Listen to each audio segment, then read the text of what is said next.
Mbote na balandi nyonso ya Feza TV officiel nzambe nanga apambola bino babone nanga napamboli mutu nyonso asabone na kati ya chaîne napamboli mutu nyonso azotiela nga mwa linzaka kuna tika ete nzambe nanga apambola yo toye na sujet oyo etali notre frère Moïse Kasongo. Bien aimé nautaki kozwa message ya Moïse Kasongo. Tangu nzamba alobelaka biso alekaka nanu epa na bango moko mpona kopesa bango message. Me bato balingaka koendurcir mitema na bango. Dieu parle aussi à eux. Mais bazalaka bayaka ko s'en foutre. Peut-être nzamba koki olobela ye alobeli epe. Mais à s'en foutre. Pendant que nzamba tindaka ba oya yeba komisela bango message, boyeba ki avant nzamba tindela mutu message, asi déjà avertir mukolo message wana. Et c'est pas ça kabongo. Koleka nazwa ki tenter, je te prie, bien-aimé dans le Seigneur. Nakobaluka nazo baluka na kokutana na video ya notre frère Moïse Kasongo. Azo expliquer rêve oya sali. Alobi amimoni na kati ya zamba bazaki bato ebele me porte ya kobima ezate. Bazo luka bakima babima na kati ya zamba ana mwaye babima ezate. Eza déjà langage ya message na ya koloba ke réponds-toi. Ça la repentance. Tozana Actes chapitre 3 verset 19 ezoloba soki to confesser masumu na biso et kozala supprimer TVza radio te tolanda vidéo ya notre frère Moïse Kasongo et puis torozonga sima pour to continuer likambo etali corps du Christ. Que Dieu vous bénisse. C'est parti avec la vidéo de notre frère Moïse Kasongo. Et quand je suis dormi, j'ai vu dans mon esprit, le Seigneur m'a transporté en esprit. Et quand le Seigneur m'a transporté en esprit, où est-ce que j'aille me retrouver? Je me retrouve quelque part, mais place ya ngona mikuti, na monana nangote.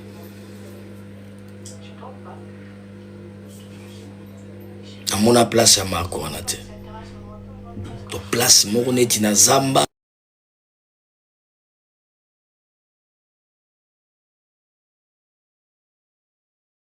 Tipuna.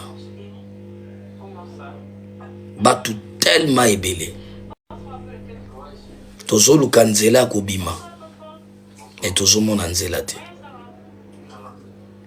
Ça dit tozo kiba na zamba tozo lukanzela to bima sadi bobaloki bo se retrouver kaka place au bozalaki. Merci beaucoup mes abonnés, nous sommes de retour dans notre étrange le monde dans l'église. Bolandi révélation, bolandi ndoto oyo Moïse Kasongo azui yemoko. Abina se retrouver na place moko. On a comprendre te na mona ngona note nzamba zana basiti ya boloko. Et puis soko landele longi na yo sentir qu'il y a du sérieux. Nzambe déjà assis à salier interpellation, mais tant qu'il y a vivant à se retrouver déjà. Na esika moko ona no mona te azo comprendre pété. Boloko ya nzambe zaka mystique. Alobi tozo baluka nzela ya kobimela ezate. Faisons ceci. Jésus-Christ, il est le chemin, la vie, la vérité. Il est le chemin, la vie et la vérité. Mais bango bazo luka chemin ezate. Parce que batu nyonso baza kuna, baza déjà bakangami. Baza déjà bloqué. Azo luka chemin na kati ya zamba bazo mona te. Soki basagite bango nyonso bakutani kaka baza même endroit. Moïse Kasongo trop tard ezalaka soki tozongisi molimo epa nzambe, mais tant que toza vivant luka chemin oyo ezali le chemin de la vérité et la vie. Luka chemin ya vérité, luka chemin zongisa Jésus Christ na kati. Siko na milobaka bato bazalaka wana allo papa allo prophète, tangu deja pesi révélation oyo place boza hello allo place boza o bomonaka dadi na bino père spirituel na bino place boza boyoki video oyo ye moko azo comprendre te na endroit oyo ya se retrouver babaluki chemin eza te ya kobimela. Et pourtant notre chemin c'est Jésus-Christ de Nazareth. Ata na ndoto ozolota tozalaki tozoluka naye komona mwa porti moko boye yebaki oza sauvé oza na bonzambe, tu as Jésus-Christ nde ozwi porte ya kosan sortir. Mais ye alobi tozwi chemin te. Donc Jésus-Christ aza te. Siko na yo kaka moko mawa na pasi na bato bazalaka allo prophète allo papa, siko tangu ye moko azozwa chemin te. Ebongo bino bato bozotyele motema, bino bato bofukamaka tyeli bino maboko, bokozwa chemin nini? Le contraire, boko se retrouver kaka na boloko isika oyo aza na kati ya zamba. Ndo mona mutu mosu prophète wana priele nga na lala na milota place a transféré oka place oyo aza. Bino batu bokangamaka na Moïse Kasongo, boyoki révélation na ye, boyoki video ya ndoto oyo ya moni ezolekela ye. Nga nazwa message ya Moïse Kasongo. Namoni mutuka oyo abandaki koconduire ekati moto pani sèche nde batangelaki nga na kati ya ndoto na nga ntango namoni Moïse Kasongo bayebisi nga azwi pani sèche. Nga na bandaki koya na mutuka, chauffeur na nga ayebisi ye tia mutuka no mopanzi, me namonaki chauffeur azokumba nga te. Namonaki ka na vitre liboso esika chauffeur aza ayebisi ye tia mutuka no mopanzi. Eye pe atosaki atie mutuka mopanzi, ayebisi ye tika nzela tia mutuka no mopanzi. Mutuka yango ezalaki tout noir, jeep yango ezalaki noir, elongi ya jeep yango liboso ezalaki bizarre. Siko tango atie mutuka liboso, mutuka wana ekataki deja moto. Tango bayebisi tia mopanzi ekataki moto. Tango azofungola mutuka wana ezalaki na portail ya rail, mais ezalaki jeep.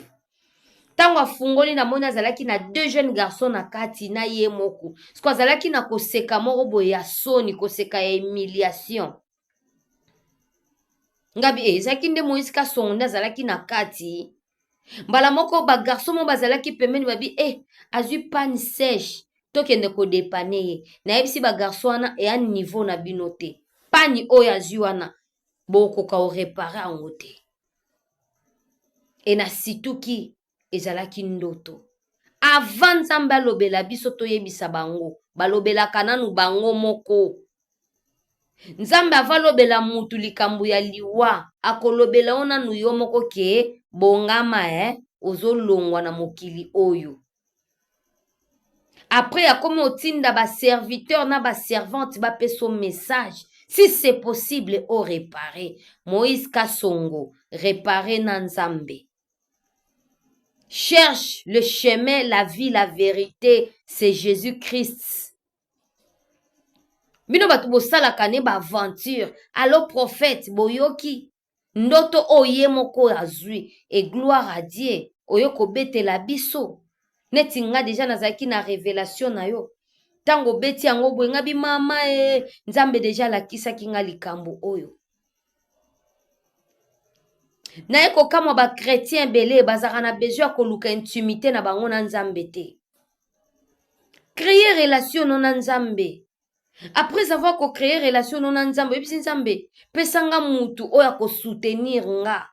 Pesanga Aaron, a soutenir nga na ba prière. Parce que yo lobi, confiez-vous à mes serviteurs. Pesanga serviteur na yo moko, pesanga servante na yo moko, intercesseuse na yo moko, intercesseur, a soutenir nga na vie chrétienne oyo. Nzamba opesa. Nzamba olakiso ba oya yeba za.